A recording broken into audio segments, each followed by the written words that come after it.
Good morning, caretakers, and welcome to Caretaker's Corner, where we discuss everything that has to do with taking care of your elderly disabled parents, disabled spouses, adult disabled children, and yourself.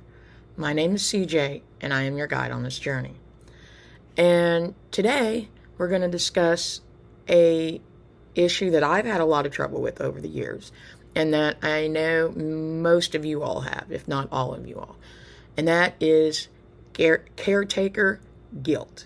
Now, I've done a series on grieving where we discussed guilt, and that's a totally different kind of guilt than what we're going to discuss here. That's survivor's guilt. And when you lose somebody or when your loved one is diagnosed with a terminal disease or a disease that's going to change your all's life radically, it's common to have guilt over that, over being the survivor, over being the one that's not going to be sick. But this is a different kind of guilt. This is the guilt we feel when we can't accomplish everything we personally feel that we should be able to accomplish. We feel that we've let our loved ones down. Now, let's say 85, if not more percent of this is internal. We've caused this ourselves.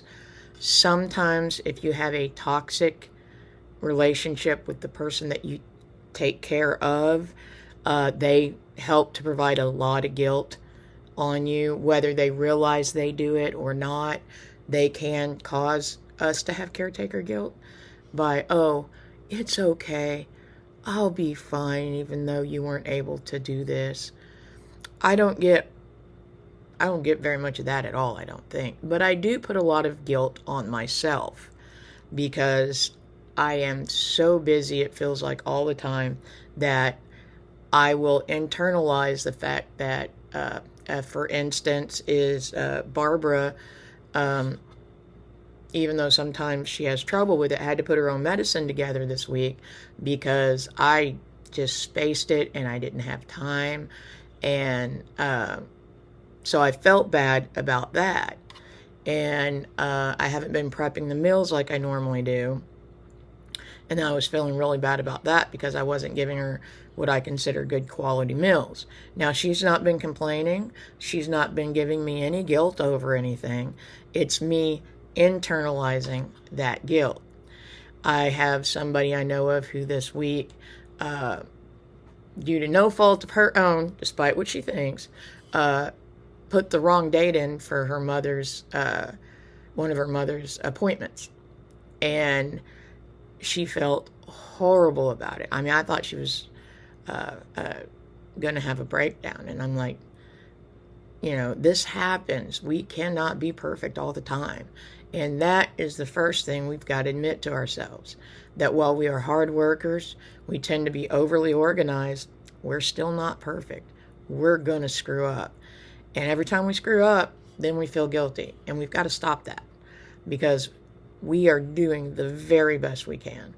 Caretakers are usually overworked and exhausted. We're running on fumes a lot of the times. And we can't be guilting ourselves. And it's usually us guilting ourselves. Now, like I said, I'm not saying that people don't have toxic relationships where they're not getting guilt also. I'm saying that the majority of our guilt is what we do to ourselves. And so we're going to discuss true guilt with false guilt. And with true guilt, you intentionally cause harm or neglect to your primary, for something. And I don't know too many people that do that. And then false guilt is when we feel bad for being human and having limits or needing rest. And that's one that gets me, is when I'm needing rest. Because it's like, okay, I need to do all this stuff, but I'm just too exhausted. And I've had that a lot in the last couple of weeks. The exhaustion was very, deserved. But I still felt bad because I wasn't able to do everything I was doing, plus all my normal stuff.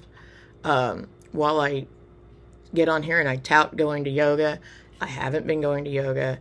And while trying to accomplish the big project with my mom, I have not been doing really good self-care, which allows my mental health to go down and allows all that feeling of guilt to come through.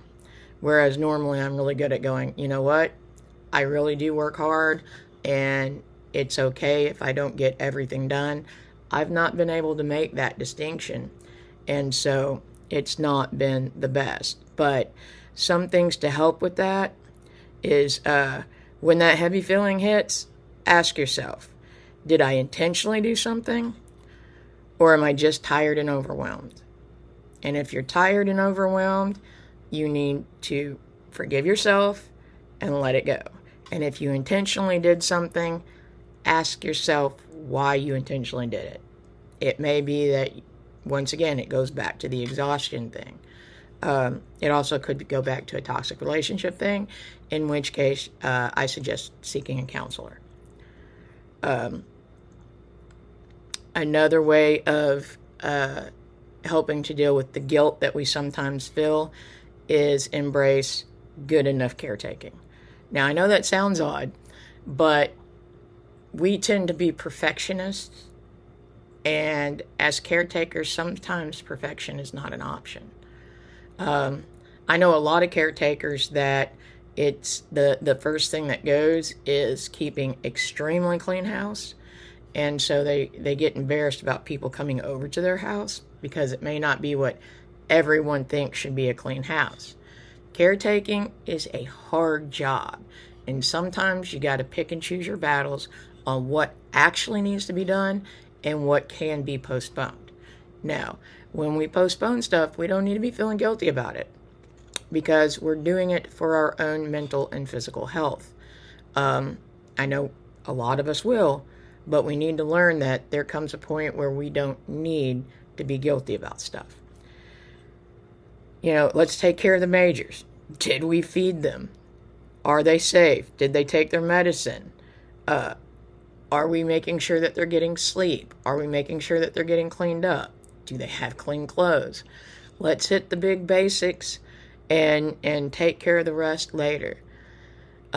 Most of our guilt comes from internal critics. It's us being critical of ourselves. We need to flag that critic, put a name to it, and tell it to go away. That's the big thing there. Another thing I suggest is, that caretaker journal I keep mentioning all the time. Start writing in it about when you're feeling guilty. What is going on when you're feeling guilty? What's going on overall in your life, as well as what's going on mentally and physically. What's causing you to feel this guilt? Write down what you feel you're guilty of. Write down all those feelings in that caretaker journal. The caretaker journal is a great way of stepping back and doing some mindset resets.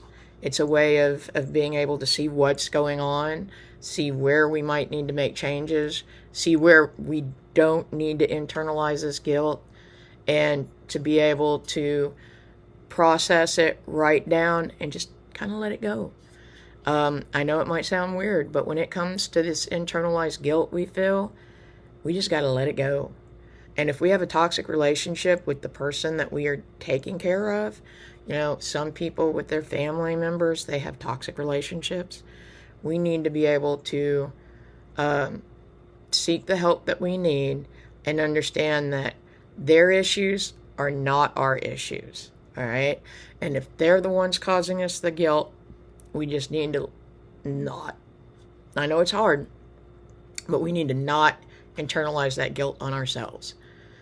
Caretaker guilt is one of the biggest stressors that we face, and I think our lives would be about 1,000 times better if we were able to process that guilt, understand that it's not our fault, and be able to forgive ourselves for anything that we feel we've done, and then to understand the difference between our loved ones' issues and our issues. Because if they're causing us guilt, that is not our issue. That is something that they have an issue with. And we need to understand that there's a difference there. That is something that they need to seek help for. Now, if they are causing us that guilt, then we do also need to seek some professional help, because that means we're allowing them to affect us like that. And when it comes to loved ones, we tend to allow them to do more than we should. We allow them, especially when they're disabled and they're sick, we tend to give in to their needs more, and there comes a point where you have to stop that. And I know that's a hard thing to do. So when you have that situation, I do ask that you seek help. Seek counseling. I'm a firm believer in it, as everybody knows. So I hope this has helped. Don't forget to write in your journals. Don't take on that extra guilt. And remember to just let it go. So I'll see you all next week, and have a great weekend. Bye-bye.